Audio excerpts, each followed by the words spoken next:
Welcome back everyone. You may have actually just bought your new Samsung Galaxy Note 20 or Samsung Galaxy Note 20 Ultra, and I'll go ahead and explain to you the first couple of things you should do as soon as you pick these bad boys up. Now, a lot of these are for both of them, but there are technically more features on your Samsung Galaxy Note 20 Ultra.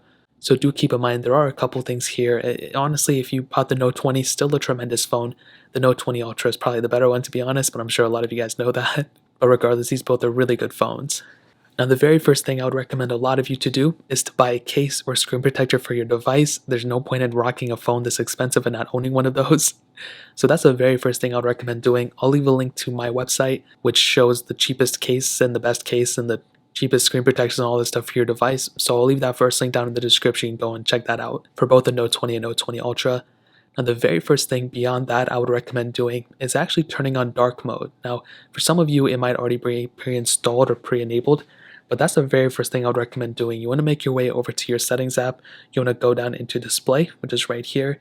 And as you'll see on the top, there's two options. There's the light and the dark mode options. Now for me personally, I do actually prefer the dark mode option. I think it looks much more sleek. It looks much more personal, whatever that means. But beyond that, it just darkens everything throughout the UI. As you can see, this Google search is now dark. The whole entire elements for the most part are dark. The background, it just really dims down the whole entire background of this thing, which looks really cool. And I actually really do like that about this device. So that's honestly one of my favorite things about this phone. And just about the newer versions of Android, you do actually get that dark mode capability, which is really cool. So that's the very first thing I would recommend doing. Now, the second thing, honestly, is also in that same category, and that's turning on gestures. As soon as you buy the Note 20 or the Note 20 Ultra, for some reason, gestures are not enabled by default, which is kind of annoying. So the same exact process, you want to make your way over to settings. You want to make your way down to display, which is right here. And then you want to scroll down until you find navigation bar, which is right here. You want to go ahead and tap that. Now you have a couple of different options. As you can see, you have full screen gestures and you have navigation buttons. Now, as soon as you enable your phone and you turn it on, most probably this is what's enabled. And you might like this, so you can keep these on. But for a majority of people out there, including me, I do prefer full screen gestures. It gives you more real estate on that screen.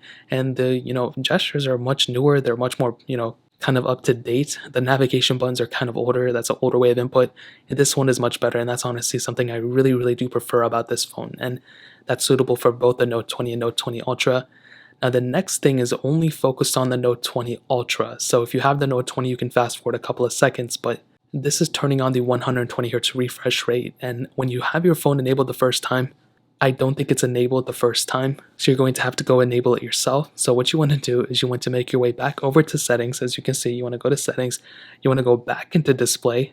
A lot of these things are within the display settings, and you want to scroll down until you find the screen, and it's not screen, it's motion smoothness. You want to go ahead and click on that, and you'll have a couple of different options. So you'll have 60 Hz and you have 120 Hz. So you can go ahead and keep that 120 Hz on, which is called adaptive. However, if you want to save battery life, as Samsung says here, you can go back to standard. And I'll be honest, it's worth it to just, suck up the battery life and just use this.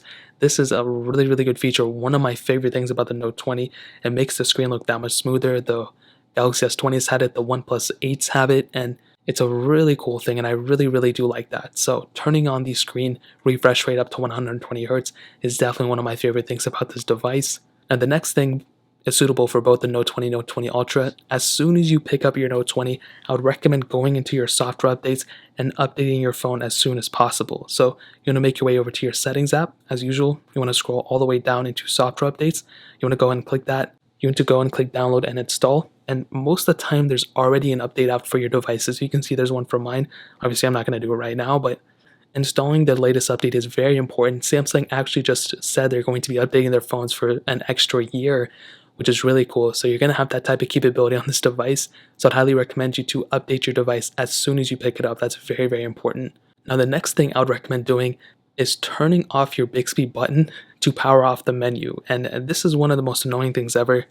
So what you want to do is you want to make your way over to your settings app. You want to go into Bixby routines, which is under advanced features, or you can just search it up like I did. You can just type in Bixby on the search bar on the settings and just go straight here. And you just want to turn this off.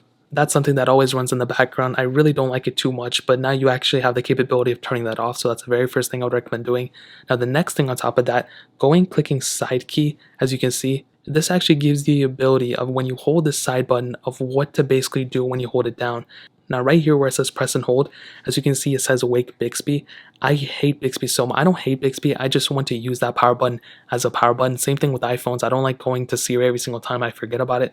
So clicking on that power off menu will actually give you the ability of when you hold down the side button, it'll give you the power off menu instead of just running into Bixby every time. So as you can see, if I hit wake Bixby, when I hold that down, it literally just wakes Bixby. I hate that so much, it's so annoying. But now you can go and click power off menu and it'll go ahead and give you that power off menu. Now you can actually double press this button as well, the side key, aka the power button, to open an app. So if I wanted to, I can go ahead and get it to open up the Play Store, for example. So when I double click it, as you can see, it opens up the Play Store and it's almost instantaneous, which is so nice. So those are a couple things right there that I would highly recommend you to do. Now obviously, things like setting up your screen fingerprints, that's another thing I would recommend doing. Going into your phone, going into lock screen, going to screen lock type, and setting up, a password, a fingerprint sensor, your face even, whatever you need to do to make sure your phone is as secure as possible. That's something I would really, really recommend you to do. And that just, improves the privacy of your phone overall. Now the next thing I would recommend doing is making sure you know power sharing. So obviously when you go and put your phone to the back of another phone, it can go ahead and charge that device, which is really cool, and you can mess with those. If you just type in power, you can see a ton of different settings for this specific little thing as well.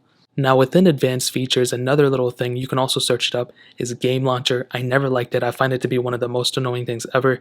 You can actually disable it. So under advanced features, you can scroll down, go ahead and disable game launcher. That will probably not only save battery, probably not really, not even hinder performance, but it's just one of those extra pop-ups that come up every single time you play a game. And I don't really like it. I don't know if anybody else likes it, but you have the capability of turning it off, which is really cool. Now the next thing I would highly recommend everyone to do before they start taking photos and videos on their Samsung Galaxy Note 20 is to make sure they have 8K capability off. Now this might seem backwards, you might be like, bro, why are you going to turn that off? You pay extra money for it. Because I'm sure 99% of people watching this video do not need to film every single thing in 8K, and it will eventually just take up a bunch of storage on your device. So go into your camera settings app, you want to hit the little settings bar up there, you want to scroll down into raw video size, and as you can see, mine is 1080p, it's 1920 by 1080p, that's perfectly fine. As you can see, you do not want to set that up to 8K, which is the very top setting. There's no point in doing that. You can go up to 1080p at 60 frames per second if needed, or 120 frames. You can go and do that. I just highly would not recommend doing 8K at all. That's just going to take up a ton of extra storage for no reason at all. Now there's a couple other things too. The edge panels, you can go and modify those however you want to, but that's really the major things that I wanted to hit on. If you just picked up your Galaxy Note 20, these are a couple of things that you can do to kind of, make it more of your own and make it more of a better phone. Obviously, the main thing I would recommend doing above all that is actually to open up your Play Store and install a custom launcher, a Nova launcher, whatever the case is. That's going to make you feel like you have a much more stock phone than this. And that's a thing I would highly recommend all of you to do, to install a custom launcher. It takes like 10 seconds. I think Nova launcher is a big one. You can just type in custom launcher on your Android device and just find a billion of them. So that's something I would highly recommend a lot of you to do. That just kind of just makes perfect sense to me. So that's really pretty much it. If you guys have any other questions or anything, let me know in the comment section below. Hit the like button, that would mean so much, but definitely hit that subscribe button. Every single subscriber that we get really does count, so it means so much if you guys could hit that. Also check out the other links down in the description as well. My Twitter, my Instagram, my second channel. More importantly than everything else, I love every single one of you guys. Hopefully I'll catch you guys in the next video. Peace out till then.